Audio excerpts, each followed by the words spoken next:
a werewolf romance audiobook written by Olivia Smith. Prologue. They say you can tell the exact moment your life ends by the silence that follows. Not death, that comes later, if you're lucky.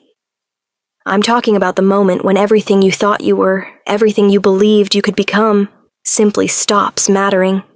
For me, that moment came at 19, in a slave market that smelled like fear and iron, when a monster looked at me and smiled. My name is Elowyn Thorne, and this is the story of how I went from prey to predator, from the girl who had nothing to the queen who took everything. But let me take you back to the beginning, to the day I learned that monsters don't always hide in shadows. Sometimes they rule kingdoms, and sometimes, just sometimes, they come to save you wearing a crown. Before we begin, drop a comment below with your country and what time it is right now where you're watching, whether it's sunrise in Nairobi, midnight in New York, afternoon in Canada, or evening in France. I want to know. Don't just sit back, tell me where in the world you are. Now, let's dive into the story. Chapter 1. The Market. The chains were heaviest in the morning, not because the iron changed weight with the sun, but because dawn meant the auction would begin, and one of us would be sold before the light faded. We stood in a line of 12, all women, all Omega designation, all young enough to be useful, and old enough to know exactly what that meant. The Bloodstone Market sat at the edge of the Shadowfen territory, a place where laws meant nothing and coin meant everything. I'd been here 3 days, stolen from my village during a raid that left my family's cottage burning and my parents dead in the ashes. The Warlord's men had come at midnight, their wolves tearing through our settlement like a plague. They took only the young, only the females, only those whose screams wouldn't be heard over the flames. I'd fought. Clawed one raider's face so badly he'd lost an eye before his partner knocked me unconscious. When I woke, I was here, chained to 11 other girls who'd stopped crying because tears changed nothing. The market master walked our line, yanking our chains to make us stumble, checking our teeth like we were horses. He paused in front of me, his breath rancid. "This one's got fight," he announced to the gathering crowd. "Fetch a good price for Lord Draven's household." Lord Draven Hollowclaw. Even chained and terrified, I knew that name, knew what it meant to be sold into his service. The crowd parted like water before a ship's prow, and he appeared. Draven Hollowclaw stood 7 feet tall in human form, all brutal muscle and scarred flesh, with eyes that glowed amber even in daylight. His wolf was close to the surface. I could smell the musk of it, the wrongness that came from a beast who'd been twisted by dark magic. He moved down our line slowly, deliberately, savoring our fear like fine wine. When he reached me, he stopped, tilted his head, smiled with too many teeth. "This one," he said, his voice like gravel grinding bone. "How much?" The market master's greed practically radiated off him. 50 gold, my lord. She's strong, young, untouched. 30, Draven interrupted, bored. She's damaged. Look at the bruises. The haggling continued, but I'd stopped listening because I'd felt it. A pull, sudden and violent, like a hook catching in my chest and yanking. My head snapped up, eyes scanning the crowd frantically, searching for the source. And then I saw him. He stood at the market's edge, half hidden by shadow, but I would have felt him in complete darkness. Tall, broad-shouldered, with black hair that caught the light like raven feathers, and eyes that blazed silver gold in the morning sun. Our gazes met across 50 feet of crowded market, and the world stopped. The mate bond snapped into place with such force that I gasped, stumbling forward against my chains. Every cell in my body recognized him, reached for him, screamed that he was mine and I was his, and nothing else mattered. His eyes widened, shock crossing features that looked carved from stone. Then his expression hardened into something fierce and possessive, and absolutely terrifying. He moved forward through the crowd, wolves and humans alike scrambling out of his path without knowing why, responding to an authority so absolute it needed no announcement. "The auction is closed," the stranger said, his voice carrying across the entire market. "I'm purchasing all 12. Chapter 2. The stranger. Draven's laugh was like breaking glass, sharp, ugly, wrong. The market is open to all buyers, he said, turning to face the stranger with the casual confidence of a man who'd never lost a fight. But I've already claimed this one. First rights, according to Shadowfen law. The stranger's smile was colder than winter frost. Shadowfen law doesn't apply to me, Warlord. I'm invoking royal privilege. The crowd went silent. Royal privilege. Only one wolf could claim that. Draven's face drained of color, his amber eyes widening with the first real fear I'd seen from him. You can't be. Alaric Nightborn, the stranger confirmed, his voice carrying the weight of absolute authority. Alpha King of the Northern Territories. And these women are now under my protection. I couldn't breathe. The Alpha King, the most powerful wolf in existence, ruler of all territories, answerable to no one. And he was staring at me like I was the only person in the market. Alaric moved closer, his gaze never leaving mine, and I felt the mate bond pulling tighter with each step. It wasn't gentle. It was desperate, hungry, a need so profound it bordered on pain. Release them, he commanded, addressing the market master without looking away from me. All of them. Now. The market master fumbled with keys, his hands shaking so badly he dropped them twice. Draven didn't move, didn't speak, but I could see his wolf rising in his eyes, could smell his rage mixing with fear in a toxic cocktail. When my chains fell away, I stumbled, legs weak from 3 days of standing. Alaric caught me before I hit the ground, his hands gentle despite his obvious strength. The moment his skin touched mine, power flared between us. Silver light that made everyone around us gasp and step back. Mine, he growled, and his wolf was in his voice now, undeniable and absolute. She's mine. The bond, someone in the crowd whispered. He's found his mate. Draven's face twisted with fury. You can't just take her. You paid for nothing, Alaric interrupted, his voice dropping to something deadly. This woman is my fated mate. Under the oldest laws, the laws that supersede even your corrupt excuse for territory governance, she belongs with me. Challenge that, and you challenge me directly. For a long moment, Draven looked like he might actually do it. His wolf was straining against his skin, begging to be released, to fight for pride if not possession. But even corrupted and twisted as he was, some survival instinct remained. Slowly, deliberately, he bowed his head in submission. Of course, Your Majesty. I wouldn't dream of interfering with a mate bond. The lie was obvious, but Alaric simply nodded. He turned to the other 11 women, still chained, still terrified. You're all free, he told them. I have gold for your passage home, or sanctuary in my territory if you have nowhere to go. Then he looked back at me, and the fierceness in his expression softened into something that made my breath catch. Can you walk? He asked quietly. I nodded, not trusting my voice. Good, because we need to leave. Now. He was right.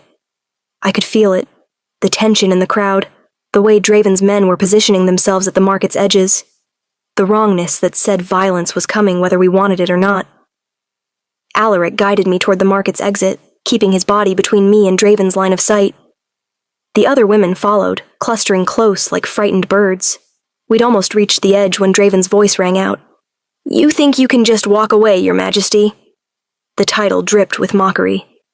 You think your precious laws matter here, in my territory? Alaric stopped. Slowly, he turned back to face the Warlord. Are you challenging me?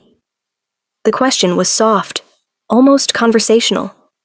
Draven smiled, and it was the smile of something that had forgotten how to be human. I'm saying that accidents happen. Raids, ambushes, tragic deaths. Even kings aren't immortal. The threat was clear. Alaric's response was to laugh, and the sound was genuinely amused. You're right. Accidents do happen. His eyes flashed pure silver. Like the accident that's about to happen to your territory's status. Consider yourself stripped of your lordship, Draven Hollowclaw. By royal decree, effective immediately, Shadowfen falls under direct crown jurisdiction. Draven lunged. One moment he was human, the next his wolf had erupted from his skin. Massive, black-furred and reeking of corruption. He crashed into Alaric with enough force to shatter stone, and they went down in a tangle of teeth and claws. Chapter 3. The King's Wolf. Alaric's transformation was like watching lightning strike in reverse. Power exploded outward as his human form dissolved into something massive and magnificent. A silver wolf easily twice Draven's size, with eyes that blazed like twin moons, and fangs that gleamed like polished ivory. The two wolves collided with a sound like thunder, Draven's corruption-fueled strength meeting Alaric's ancient power. They tore through the market, scattering vendors and slaves and spectators alike. I should have run, should have taken the chance to escape while both wolves were distracted, but the mate bond held me frozen, my body refusing to flee, while my mate fought for his life. Because despite his size and power, Alaric was struggling. Draven's corruption made him unpredictable, gave him strength that should have been impossible. Dark magic leaked from his wounds instead of blood, poisoning the air with its stench. The other slaves had scattered, but I remained, watching as Draven's jaws closed around Alaric's throat. The Alpha King thrashed, trying to break free, but the corrupted wolf's grip was iron strong. I felt Alaric's pain through the bond, felt his life force starting to ebb, and something inside me snapped. I'd spent 19 years being powerless, told I was weak because I was Omega, that my only value was in servitude and bearing young, that I would never be strong, never matter, never be anything more than property. They were wrong. Power exploded from my chest like a detonation, radiating outward in waves that made every wolf in the market stagger. It wasn't physical strength. It was something older, deeper, more primal. The Omega gift, they called it. The ability to command, to calm, to speak directly to the wolf inside. Stop! The word came out layered with power, with magic, with the full force of something I'd suppressed my entire life. Every wolf froze. Draven's jaws opened reflexively, releasing Alaric's throat. The Alpha King pulled free, blood streaming from the wound, but alive. I walked forward on shaking legs, my power still radiating from me in visible waves of silver light. Draven's corrupted wolf tried to turn toward me, tried to attack, but his body wouldn't obey. My command held him paralyzed. "You are corruption," I said, and my voice still carried that layered power. "You are poison. You are wrong." I knelt in front of him, close enough to see the madness in his glowing red eyes, the way dark magic writhed beneath his skin like living smoke. And I am the cure. I placed my palm against his massive forehead, and Omega power poured from me into him. Not to heal, he was too far gone for that, but to soothe, to ease, to grant mercy to a wolf who'd been twisted into something monstrous. Draven shuddered once, twice, then slowly began to shrink. The corruption burned away under my touch, dissolving like morning fog.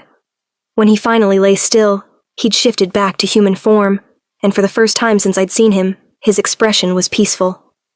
Dead, but peaceful. The market was silent. I stood on trembling legs, the last of my power dissipating, and nearly collapsed. Strong arms caught me. Alaric shifted back to human and naked, but apparently unconcerned with modesty, pulled me against his chest. "What did you just do?" he asked, wonder and shock mixing in his voice. "I don't know," I admitted. I couldn't let him kill you." He laughed, the sound shaky with relief and adrenaline. "My fierce mate. My powerful, impossible mate." Then he kissed me, right there in the middle of the market, in front of everyone. And the mate bond sang between us like a symphony, finally acknowledged, finally accepted, finally free. Chapter 4. The Road Home. We left the Shadowfen territory that same day, before Draven's men could organize any kind of response. Alaric had 20 warriors waiting outside the market, wolves who'd been hidden and ready in case the trade negotiation went poorly. They provided clothes, simple traveling gear that felt like luxury after 3 days in chains, and horses for those who couldn't run in wolf form. I'd never shifted, had never even tried, because Omegas in my village were discouraged from attempting it. Unnecessary, they'd said. Dangerous, even, for someone without formal training. Alaric didn't push, just lifted me onto his own horse and swung up behind me, his arms bracketing my body in a way that made me feel safer than I had in weeks. "We have a long ride ahead," he said against my ear. 3 days to the northern capital. Think you can manage?" "I managed 3 days in chains," I pointed out. "I think I can handle a horse." He chuckled, the sound rumbling through his chest into my back. "Fair point." We rode through the afternoon and into evening, putting as much distance as possible between ourselves and Shadowfen. The other freed slaves traveled with us, still too traumatized to split off on their own. They kept staring at me with a mixture of awe and fear, whispering when they thought I couldn't hear. "She killed him with a touch," one murmured. "Just burned the corruption right out." "She's the Alpha King's mate," another responded. "She's going to be the Luna Queen." Luna Queen. The title felt impossible, like something from a story rather than my actual life. I'd been a village girl yesterday, nobody important, nobody powerful. Now I was supposedly destined to rule beside the most powerful wolf in existence. "You're thinking too loud," Alaric observed. "I can feel your anxiety through the bond." "Can you feel everything I feel?" I asked. "Not everything. Not yet.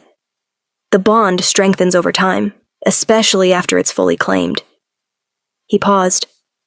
"Which brings me to something we need to discuss." I twisted to look at him. "What?"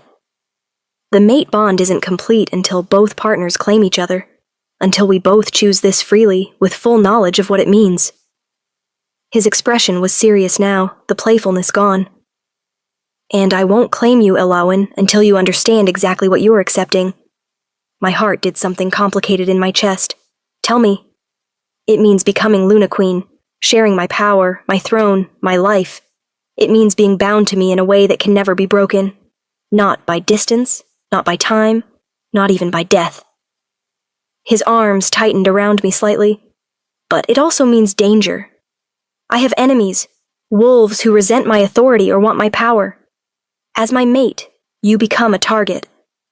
"I was already a target," I pointed out.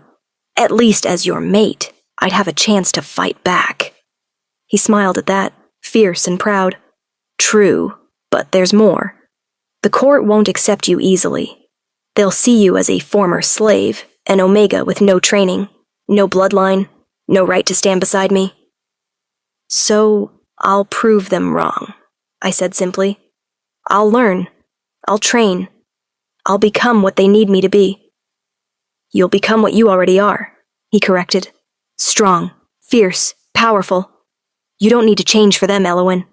You just need to show them what I already see." The conviction in his voice made something warm bloom in my chest. We rode in comfortable silence after that, the bond humming contentedly between us. As night fell, we made camp in a clearing, setting watches and building fires. The freed slaves clustered together, still seeking safety in numbers. Alaric led me away from the main camp to a smaller fire he'd built just for us. "Privacy," he explained. "We need to talk about what happened in the market." I sat on a fallen log, watching him pace. Even in simple traveling clothes, he radiated authority. "My power," I said. "The Omega gift." "That was more than just Omega influence," he said seriously. "What you did, stopping every wolf in that market, killing Draven's corruption with a touch, that's ancient power, Elowin. Luna Queen power. I don't understand. The first Luna Queens weren't just mates to Alpha Kings. They were witches, healers, wielders of moon magic.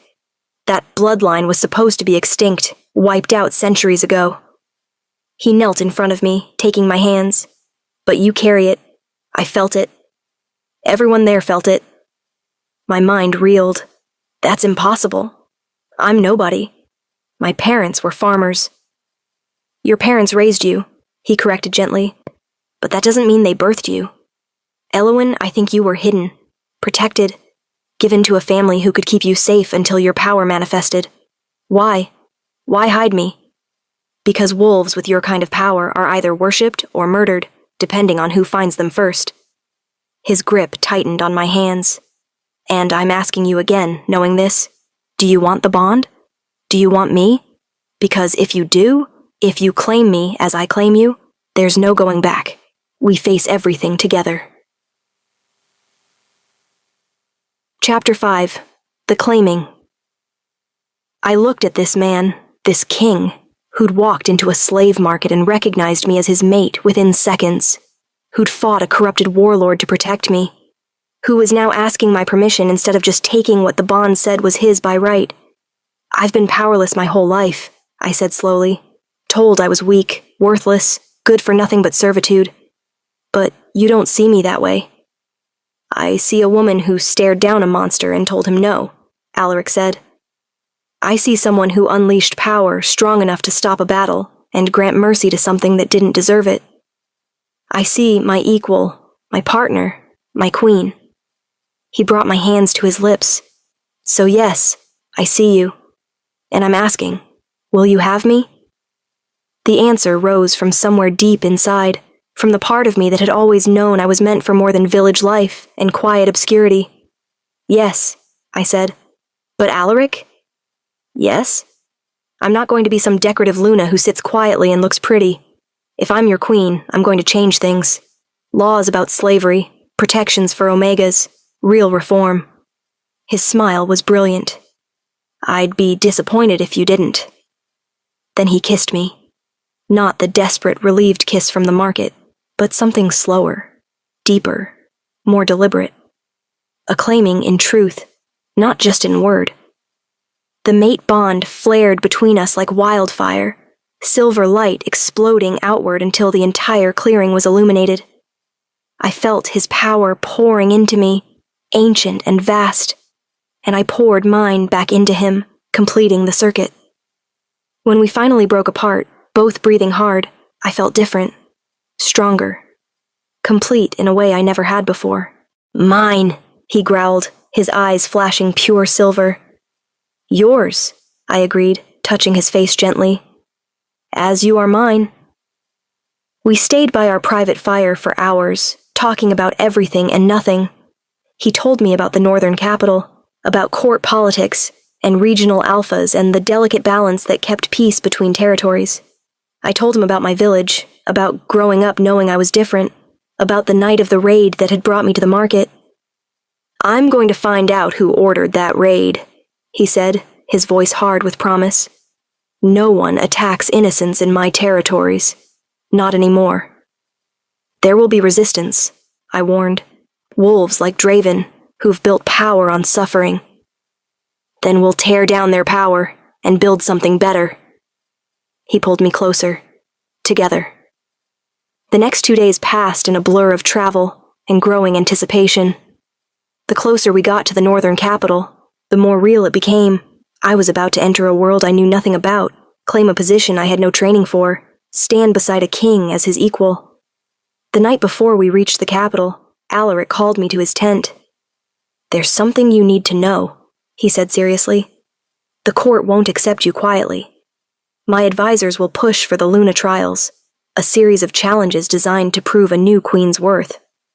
What kind of challenges? Tests of strength, wisdom, and heart. They're dangerous, Elowen. Wolves have died in the trials. I straightened my shoulders. Then I'll pass them. He smiled, fierce and proud. That's my mate. Chapter 6.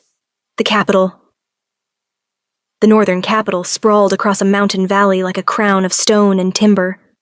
Towers reached toward the sky, banners snapped in the wind, and even from a distance I could sense the power concentrated here. Hundreds of wolves, all strong, all waiting to judge me. Alaric noticed my tension. Breathe, he said quietly. You've already survived worse than anything they can throw at you. They're going to hate me, I said. Some will, he agreed. Others will love you. Most will wait to see which way the wind blows before deciding. That's court politics. Everyone's hedging their bets.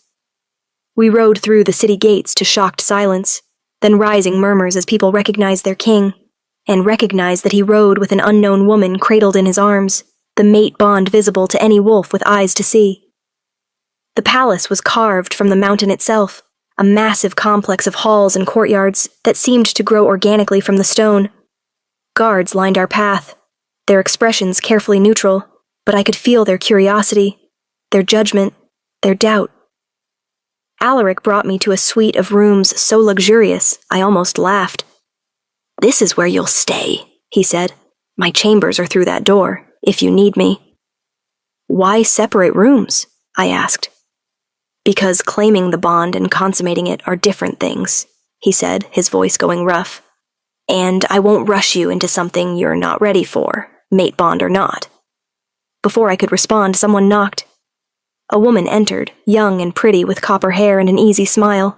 "You must be Elowen," she said. "I'm Seraphine Vale, Alaric's cousin, and apparently your new lady-in-waiting." "I don't need a servant," I protested. "Not a servant. A friend." Seraphine grinned. "Someone to teach you court politics, help you dress for formal events, and generally keep you from accidentally starting diplomatic incidents. Trust me, you want me on your side." Despite everything, I found myself smiling back. "Okay, but only if you promise to tell me the truth, not just what you think I want to hear." "Deal." She turned to Alaric. "The council wants to meet her. Tonight." His expression hardened. "They can wait." "No," I interrupted. "They can't. The longer we delay, the worse the rumors get. I might as well face them now." Alaric looked like he wanted to argue, but finally nodded. "Fine, but I'm not leaving your side." 3 hours later, bathed and dressed in a gown Seraphine swore was appropriate for court, I walked into the council chambers. 20 wolves sat around a massive table, all of them radiating power and authority. Regional alphas, Seraphine had explained, the ones who governed territories under Alaric's oversight. They all stood when we entered, their eyes tracking my every movement. Alaric led me to the head of the table and kept his hand firmly on my waist. "This is Elowen Thorn," he announced. "My fated mate, your Luna Queen." The silence that followed was deafening. Then an older woman with silver hair stood. "With respect, Your Majesty, we know nothing of this woman. She appeared out of nowhere, with no bloodline, no training, no proof of her claims." "The mate bond is proof," Alaric said, his voice hard. "Or are you questioning the will of the moon goddess?" "Of course not," the woman said smoothly. "But surely you understand our concern. The Luna Queen position carries enormous responsibility. She needs to prove she can handle it." "Through the trials," another alpha added. "Let her face the Luna trials. If she passes, no one will question her right to rule." I felt Alaric tense beside me, felt his wolf rising in his fury. Before he could speak, I stepped forward. "I accept," I said clearly. "Whatever these trials are, I'll face them." "Elowen," Alaric began. "No," I interrupted, meeting his eyes. "This is my choice. I need to prove myself, not just to them, but to me. I need to know I earned this position." He stared at me for a long moment, then slowly nodded. "The trials begin in 5 days," he announced. "That gives her time to prepare."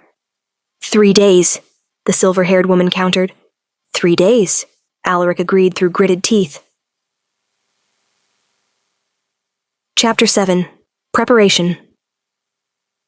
The next 3 days were the most grueling of my life. Alaric woke me before dawn each morning, bringing me to a private training ground where he taught me how to fight in both human and wolf form. "You need to learn to shift," he said on the second day.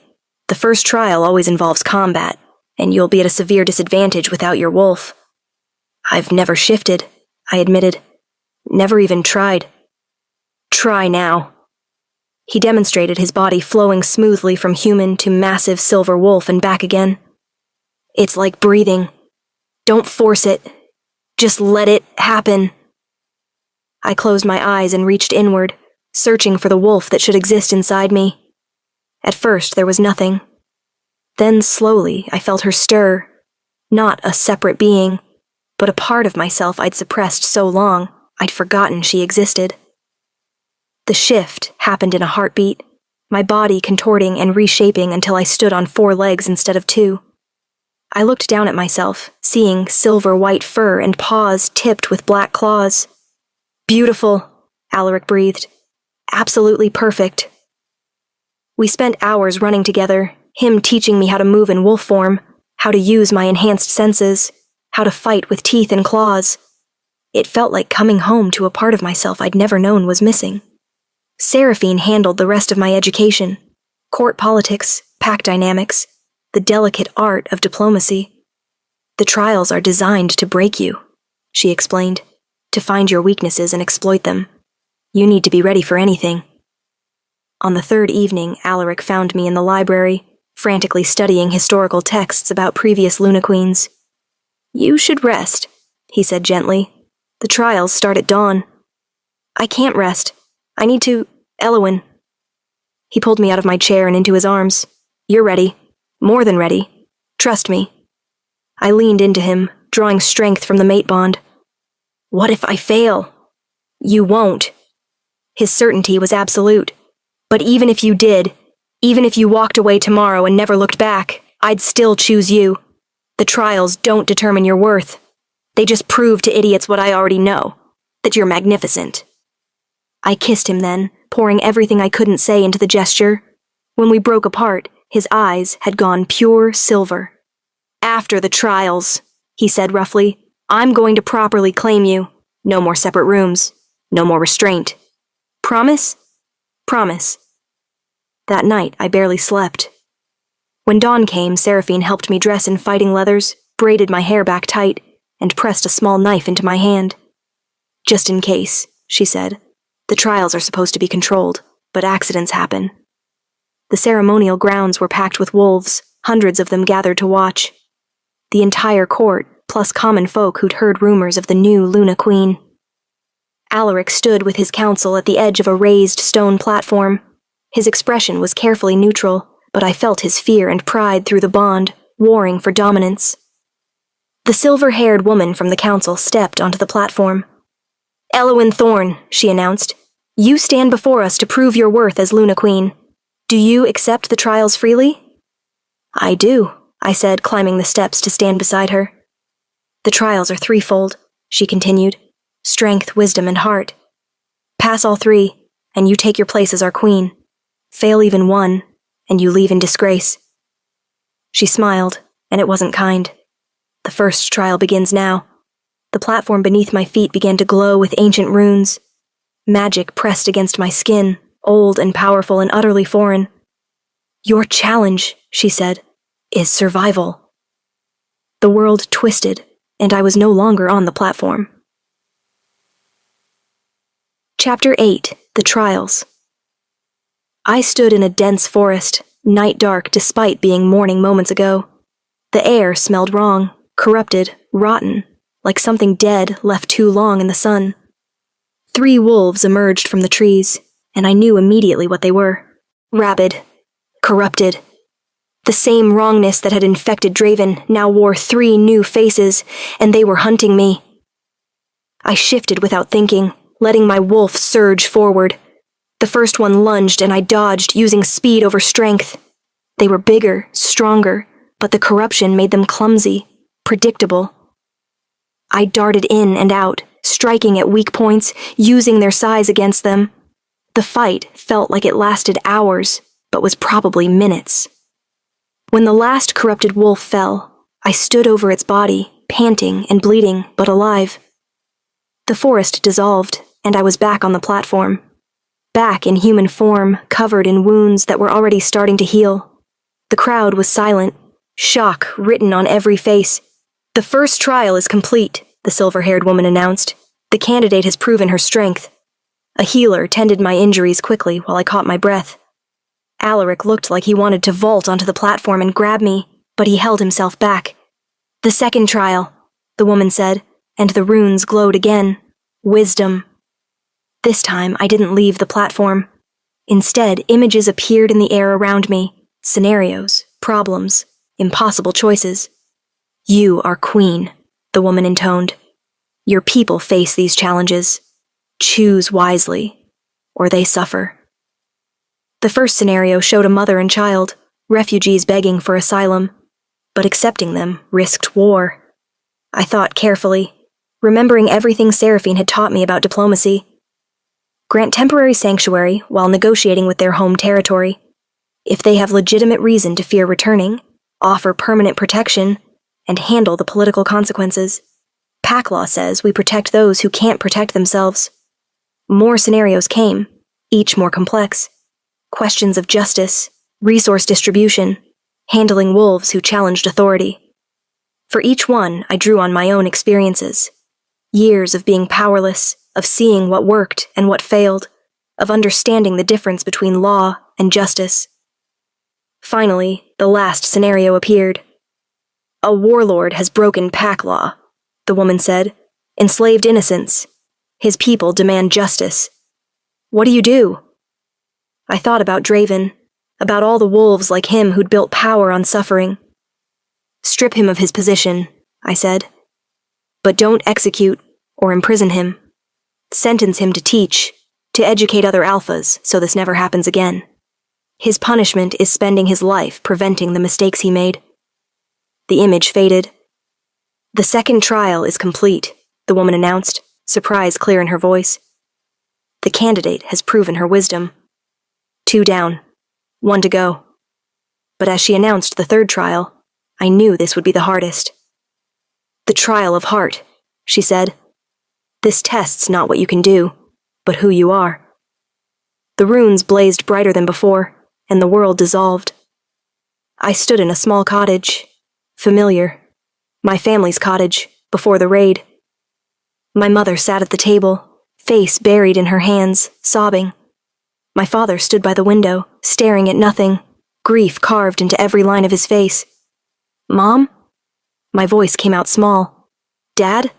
They didn't react, couldn't see me. They believe you're dead, a voice said behind me. I turned to find an ancient woman, ageless and otherworldly, with eyes that held stars. Your parents. They've carried that guilt every day since the raid. Who are you? I am the voice of the trial. I am here to offer you a choice. She gestured to my parents. You can return to them. Give up the bond? Give up the throne? Go back to being Elowen, the farmer's daughter. Ease their suffering. But I'd lose Alaric, I said. Yes. The bond would break. It would hurt, but you'd survive. And your parents would have their daughter back. She paused. Or you can stay. Become queen. Gain power and position. But your parents will never know you survived. They'll die thinking you died afraid and alone. It was cruel, perfectly designed to tear me apart. This isn't a real choice, I said quietly. It's a false dichotomy. How so? Because you're assuming I have to choose between my parents and Alaric, between my past and my future. But that's not how love works. I straightened my shoulders. I don't have to give up my parents to be queen. I can send word to them, tell them I'm alive, visit them, use my position to protect them. I can honor both my family and my mate. The woman studied me, then slowly smiled. And if your parents reject you? If they see you as corrupted by power, lost to them? Then I'll keep loving them anyway, I said. And I'll prove through my actions that power doesn't have to corrupt, that you can be queen and daughter, fierce and compassionate, strong and kind. The cottage melted away. The woman's form shimmered, growing taller, more ethereal. You pass, she said. Not because you chose correctly, but because you refused to accept an impossible choice. The trial of heart isn't about sacrifice. It's about having the courage to fight for everything you love.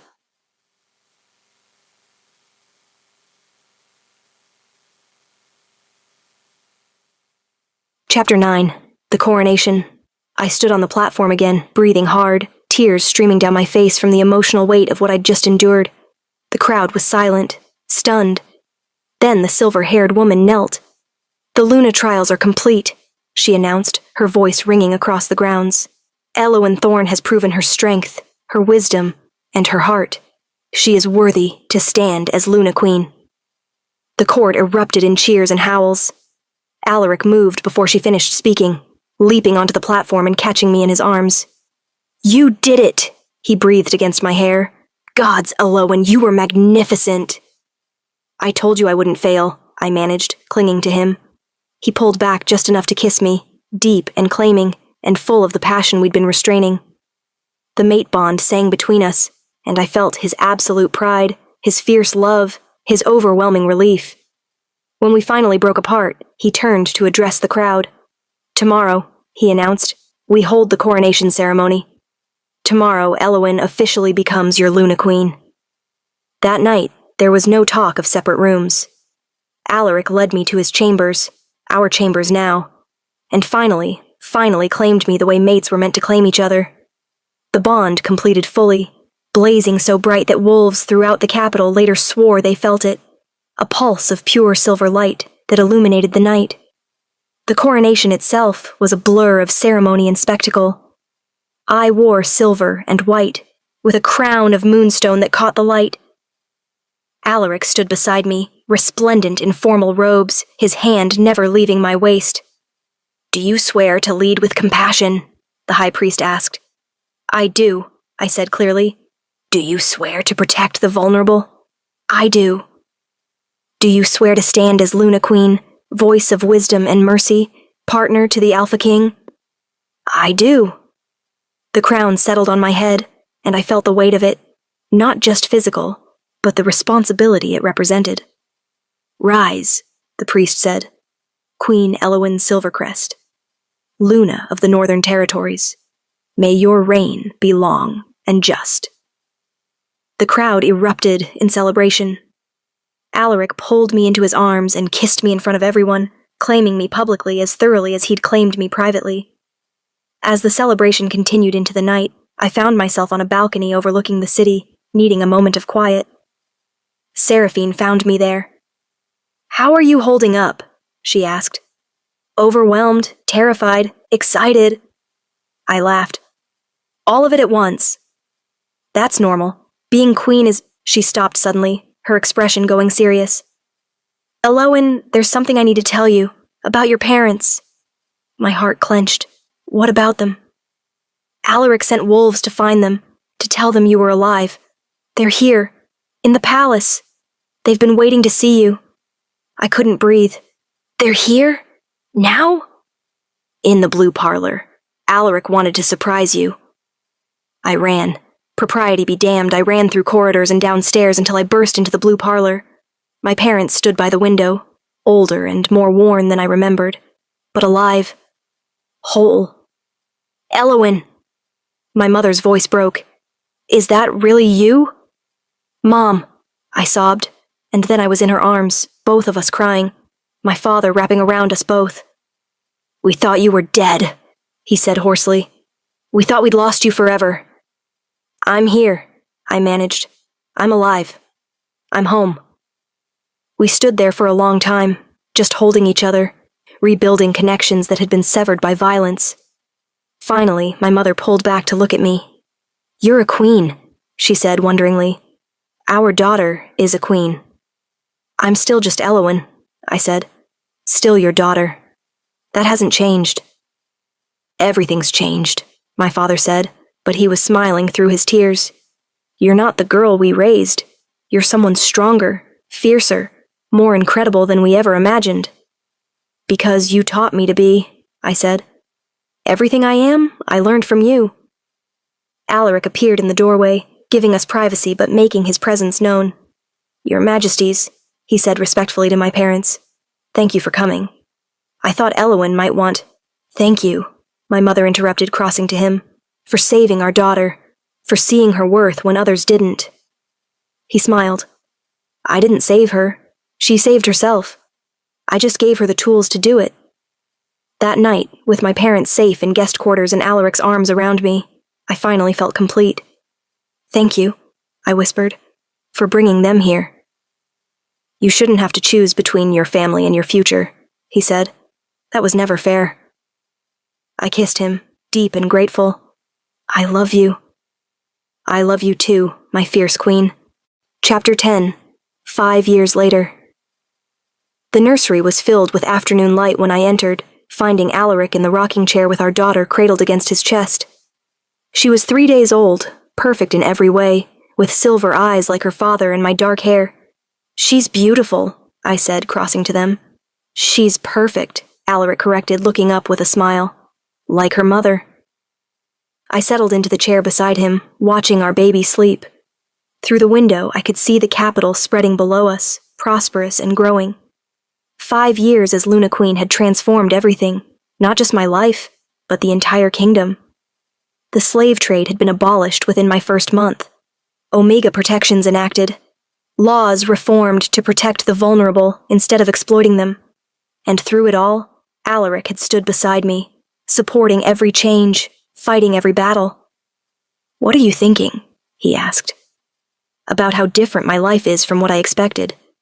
About how I thought I'd spend my days farming and raising children in a small village. I took his free hand. About how grateful I am that the universe had different plans. The universe, he said, and a very determined Alpha King who wasn't about to let his mate suffer. Our daughter stirred, making small sounds of protest. I lifted her from Alaric's arms, cradling her close. We should name her, I said. I was thinking Lyra, he suggested. After the constellation, the one that guided me to Shadowfen that day. Lyra Silvercrest. I tested the name. I love it. My parents visited that afternoon, marveling over their granddaughter. They'd moved to the capital permanently, my father serving as an agricultural advisor, my mother helping establish education programs for Omega youth. Watching them with Lyra, seeing the joy on their faces, I felt a deep satisfaction. I'd rebuilt what had been broken, honored both my past and my future. A knock at the door interrupted our family time. Seraphine entered, looking apologetic. Sorry to intrude, but the council is waiting. Something about border tensions with the Eastern Territories. I sighed, handing Lyra to my mother. Duty calls. Always, Alaric agreed, standing. But we face it together. We walked to the council chambers hand in hand, the mate bond humming contentedly between us. 5 years hadn't diminished it. If anything, the bond had grown stronger, deeper, more essential. The council meeting was tense. The Eastern Territories under new leadership were testing our borders, looking for weakness. But I'd learned how to handle territorial disputes, how to balance diplomacy with strength, how to lead with both wisdom and force when necessary. By the time we finished, a solution had been reached, one that protected our people without escalating to war. As we left the chambers, Alaric pulled me into an empty corridor and kissed me thoroughly. Have I mentioned today how incredible you are? He asked. Not in the last hour, I teased. Unacceptable. You're incredible. Magnificent. The best queen this kingdom has ever had. You might be biased. Completely. Doesn't make it less true. We returned to the nursery to find Lyra awake and fussing, my mother rocking her gently. She knows her parents, she said, smiling. She was perfectly content until you both left. I took my daughter back, feeling the rightness of her weight in my arms. This small person, this perfect combination of Alaric and me, represented everything we'd built together. What are you thinking? Alaric asked, echoing his earlier question. About how I almost accepted that false choice in the trials. How I almost believed I had to give up one part of myself to have another. I looked at him, at our daughter, at my parents, about how grateful I am that I refused to accept that limitation. You've never been good at accepting limitations, he said fondly. No, and I never will be. Later that night, after my parents had gone home and Lyra was sleeping peacefully in her crib, Alaric and I stood on our private balcony overlooking the city. Do you ever miss it? He asked quietly. Your old life? The simplicity? Sometimes, I admitted. But I wouldn't trade this. Wouldn't trade you, or Lyra, or the chance to actually make a difference. I was surviving before. Now I'm living. He pulled me closer, his arms wrapping around me from behind. I think about that day in the market sometimes. About how close I came to never finding you. If I'd been delayed even an hour. If I'd chosen a different route. But you didn't, I interrupted. You came exactly when you needed to. The universe, remember? The universe, he agreed. And a very determined Alpha King. I laughed, turning in his arms to face him. Thank you, I said seriously. For seeing me when I was invisible. For fighting for me when I couldn't fight for myself. For giving me the space to become who I was meant to be. Thank you, he returned, for being brave enough to choose this life. For becoming the queen my people needed. For being my mate, my partner, my everything. We kissed under the stars, the mate bond glowing softly between us. Tomorrow would bring new challenges, new crises, new battles to fight. But we would face them together, the way we'd faced everything since that day in the market, when our eyes met, and the world changed forever. I'd been a slave. I'd become a queen. But more importantly, I'd become myself, fully, completely, without apology. And that, I thought, was the real triumph. Not the crown, or the power, or the position, but the journey from broken to whole, from powerless to powerful, from invisible to seen. The journey from Elowen Thorn, nobody from nowhere, to Queen Elowen Silvercrest, Luna of the Northern Territories. From the girl who'd been sold like property, to the woman who'd changed a kingdom. From mate, to mother, to monarch. It had been a long road, but standing here with my family, my people, my purpose, I knew it had been worth every step. This was my story, my life, my choice, and I chose all of it. The end. Thank you for joining me on Elowen's journey from slave to queen. If this story moved you, please like, subscribe, and share with someone who needs to hear that they're stronger than they know. Until next time, remember, you were never broken. You were just becoming. Olivia Romance Audiobook.